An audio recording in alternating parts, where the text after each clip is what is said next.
Ram Gopal Varma's Satya, released in 1998. It is not just a movie, it is a landmark in Indian cinema that redefined the gangster genre with gritty realism, unforgettable performances, and a cultural impact that still resonates today. It's not just a film, it's a turning point that influenced an entire generation of filmmakers and actors. It was a tectonic shift in Indian cinema. Before Satya, underworld movies were often melodramatic sagas of good versus evil, with stylish dons and silk robes. Satya stripped away the glamour, replacing it with the smell of rain-soaked grime, the sound of slamming jail doors, and the terrifying randomness of a bullet. The narrative follows Satya, played by J.D. Chakravarthy, a stoic, nameless immigrant who arrives in Mumbai looking for work.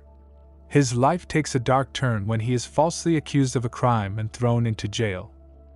Inside the cramped, violent walls of the prison, Satya meets Bhiku Mhatre, played by Manoj Bajpayee, a charismatic and hot-headed gang leader.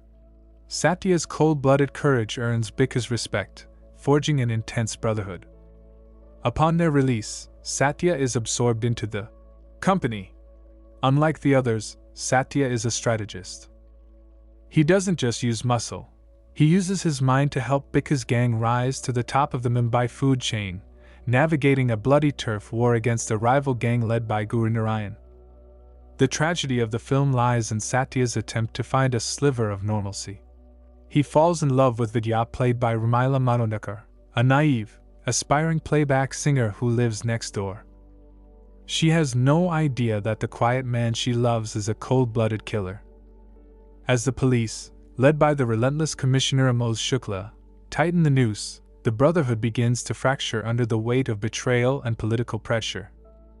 The film culminates in a haunting sequence during the Ganesh Chaturthi festival, a chaotic blend of religious fervor and cold-blooded vengeance, leading to a finale that reminds us that in this world, there are no heroes, only survivors and the dead.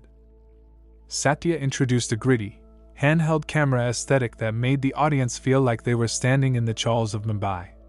The cinematography by Gerard Hooper and Mazar Cameron used shadows and tight spaces to create a sense of claustrophobia. While Satya is the protagonist, Bhiku Mhatre is the soul of the film. Bajpayee's performance was a revelation, equal parts terrifying, hilarious, and deeply human. His iconic shout, "Mumbai Ka Raja Kaun? Bhiku Mhatre! Who is the king of Mumbai?" became the anthem of a new era of acting. Co-written by Saurabh Shukla, who also plays the gangster Kalu Mama, and a young Anurag Kashyap, the dialogue felt lived in and authentic, devoid of filmy flourishes. Vishal Bhardwaj's haunting background score and the gritty lyrics of Gulzar added a poetic layer to the violence. In Satya, violence isn't cool. It's sudden, messy, and leaves a trail of grief. When a character dies, the impact is felt not just by the gang, but by the families left behind in the shadows. Satya paved the way for movies like Company, Gangs of Wasseypur, and Sacred Games.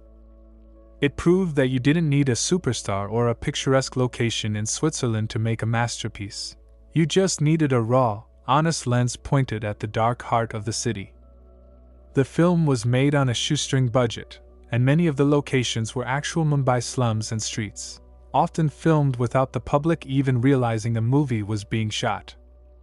It is a must-watch for its groundbreaking realism, unforgettable characters, and lasting influence on Indian cinema. It's not just a film, it's a cultural milestone that changed how stories of crime and survival are told.